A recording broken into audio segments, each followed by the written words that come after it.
without further ado, I'd like to bring up our 15th head coach here at UB, George HALCOVAGE III.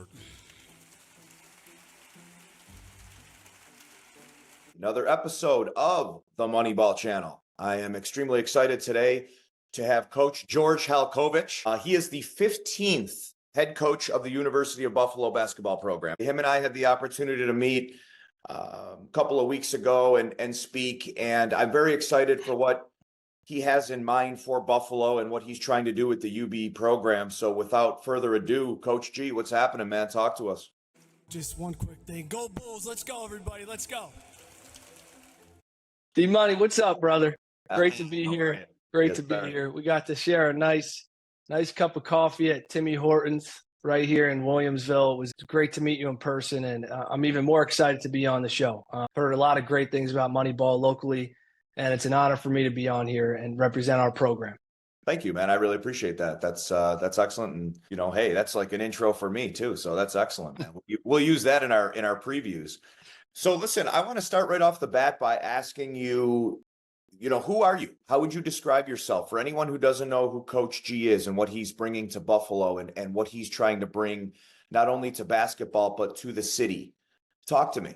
Who are you? How would you describe yourself? Introduce yourself. Who are you? Who are you? Well, I guess first, I'm a happily married man to my beautiful wife, Lizzie, and we have a 10-and-a-half-month-old, almost 11-month, and we'll come up on the first birthday in July. Our son, Colin, who is a Buffalonian. So I guess first thing first is we have a true Buffalonian in our family, right? So now I'm tied. Yeah. I'm tied for life, right? His Wikipedia page is always going to say born Buffalo, New York. I mean, it's really cool, man. Like, and we could get into it with different things that occurred and little Coach McDermott, for instance. I got connected to him because he's a Philly guy, and through his brother and a mutual friend we got connected. Actually haven't still yet met in person because our schedules are so crazy on each other's side of the ball, I guess. But he was able to stand a really cool, memento of football for my son with his, birthday and height, weight, everything else like that on it. Yeah, so very cool. I'm going to have a hard time keeping him connected to my Philadelphia Eagles because Coach McDermott, once he sees that ball and he understands what it's all about, it's going to be hard to pull him from the Mafia. Yeah, I think so, man. I think Colin is definitely going to be, it's going to be tough to pull that string. So I think he's going to be a Buffalo Bills fan for life now. We might convert you too. I don't know, right? The jury's out on that one. One day at a time. Good answer. Anyway, you don't want to make people mad yet, right? No. Well, but to answer your question, I mean, I grew up in a small city in East Central PA, Pottsville, Pennsylvania, the proud home of Yuengling beer. And it's the oldest brewery in America, still family owned and operated. But I think that sentiment of what Yuengling's all about is really what I'm all about, where I come from. Very proudful place, similar, probably a small scale Buffalo in a lot of ways. Pottsville is a coal region, the anthracite coal region town. I was born one of 5 kids, middle child, oldest boy, 3 sisters, a younger brother. And, we're a really close-knit family. And I think that's just how I approach everything in life, from my roots. I'm a guy who is passionate. We have our saying, you could probably see it here. I don't know if I could probably put up to the screen here, but there we go.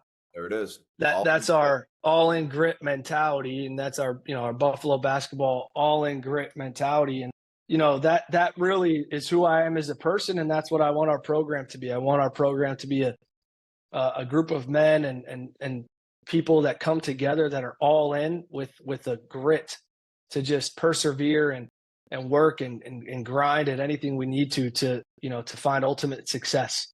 I had the opportunity when we did sit down and we spoke, and I was kind of blunt, and I said to you, listen, this program's been struggling for a few years, right? I said, you didn't have much of a shot last year. I think coming in as late as you did, having the team essentially assembled at that point, right?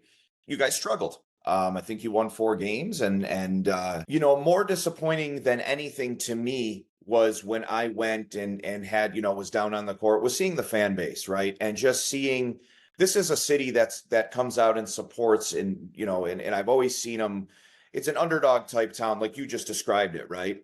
And the culture right now at UB, I feel like has nowhere to go but up. I cannot stress enough that we have the right man for the job.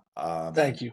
Ladies and gentlemen, I'm telling you, like getting to know George, coach, like I have, you can just tell when you have somebody who's going to be amazing for this town. And I guess what I'm saying is coming from where we just were, I know how big your plans are. How are we going to get there, coach? What are we going to do to implement, put these puzzle pieces in the right spots to get to the optimum level of basketball? Because let's be honest, you come from Villanova and those are some heavy, heavy shoes to fill. We'll get into that in a little bit as far as, the Villanova stuff. But I think everyone wants to know, how are you going to change this culture and get us back to winning ways, successful ways, prideful ways? Yeah, no, thanks for saying all that. I think first and foremost, there's going to be a transition period in anything. And I know like at some games, people got so accustomed to seeing the arena filled like it is right here behind me. Right. I mean, Yep. and that's the goal. Yeah. First and foremost is to bring that pride and passion back to Buffalo basketball. And we have a great opportunity to do it. Right. And there were still some really loyal fans that stayed true to what we're trying to do here throughout the whole season. It was a grind. And I give credit to every player we had, because in this day and age, people could just come and go. Rules are changing, at a warp speed in college athletics. The landscape's changing, right? And so I give everybody credit for just staying and grinding. Yeah, we got double dip Cajun. Double dip Cajun. I give it a 10 out of 10. Seems to be the wing of choice, and you Yeah. go with a 10. A 10 out of 10. Well, I think these guys know what to order now then, right? Double dip Cajun. That's the way to do it. Thanks, guys. With us all year, fans, our players, our staff, because it's not easy. And you know what? Like the biggest thing is that we had to come out on the other side of it and understand that was part of the building process. And so I think for us and for myself as the head coach, nothing's really changed in terms of, I knew this was going to be a challenge, because you're bringing in a completely different new culture, not any better. It's just different, right?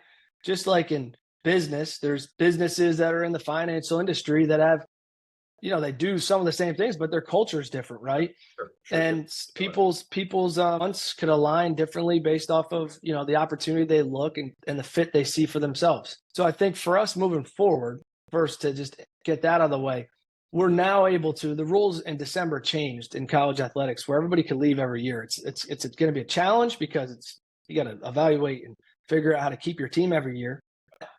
It also has given us the opportunity going into next year for everybody who wanted to leave and find something better for themselves, or the guys that stayed or the guys we're bringing in, understand fully that this is a culture they're choosing. And that's a huge benefit, right?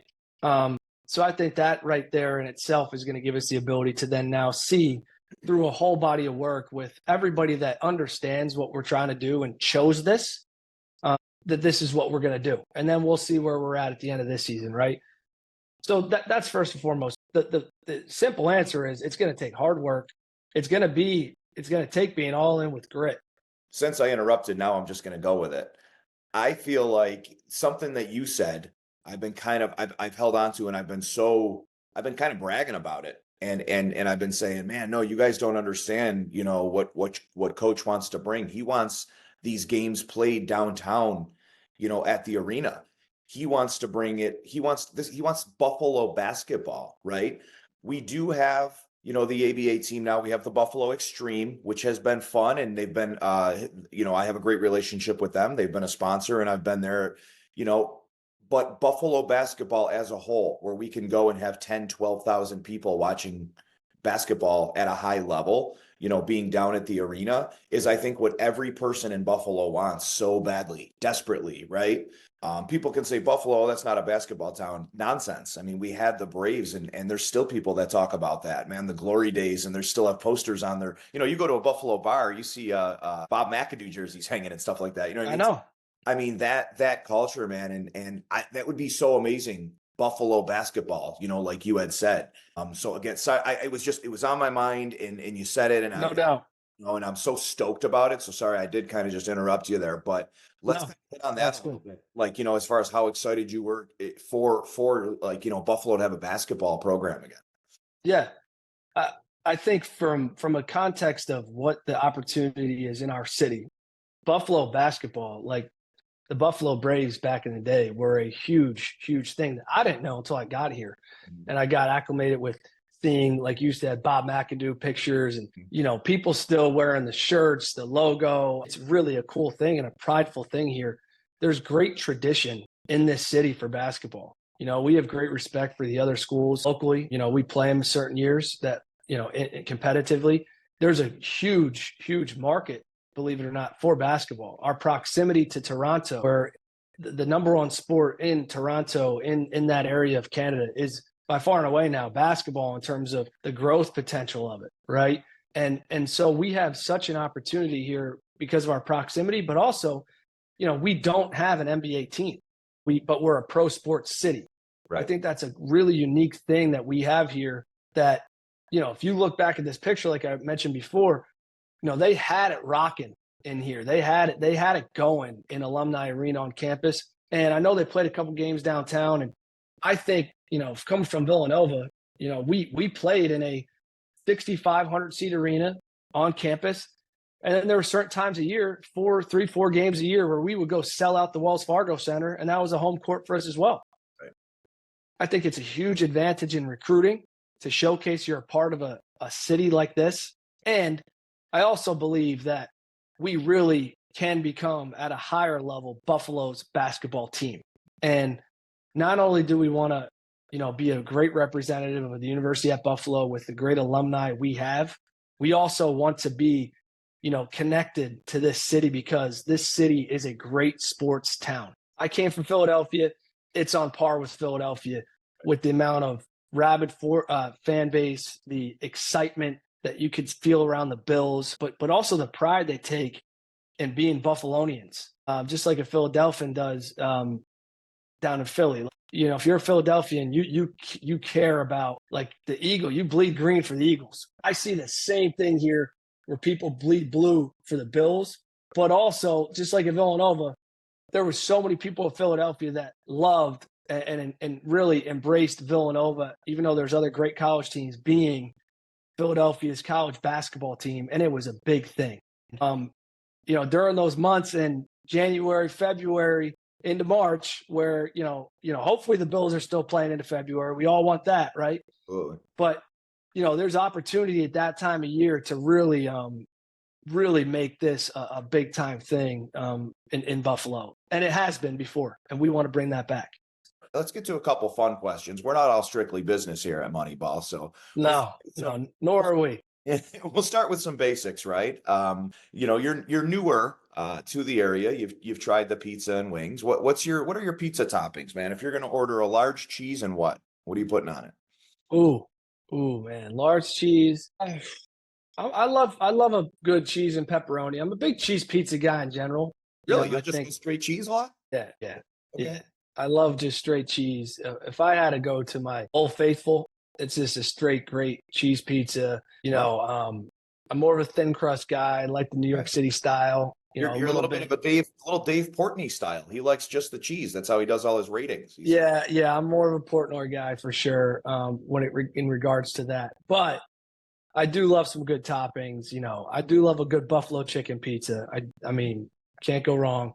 And like a pepperoni or like a meat lovers, right? Those are really the ones. Like, if I'm going to deviate a little bit from the, Old Faithful, that's probably what I'll go to. Okay. All right. And what is your go-to music? Are you a hip hop guy? You a country guy? You a rock guy? And I grew up in a family. My dad sang at church as the cantor my whole life and sings at weddings and funerals. So I could actually crush God Bless America. I'm not going to do it right now. Okay. But, I could go seventh inning stretch. I could go seventh inning stretch on everybody. I'll do it at some point. I don't know when, but. So listen, man, this was awesome having you on. We're going to be obviously hearing a lot, seeing a lot. This was kind of an intro. You get to know Coach G here. I hope you had fun coming on and chopping it up with us a little bit, man. And thank you. Thanks for coming on and doing the show.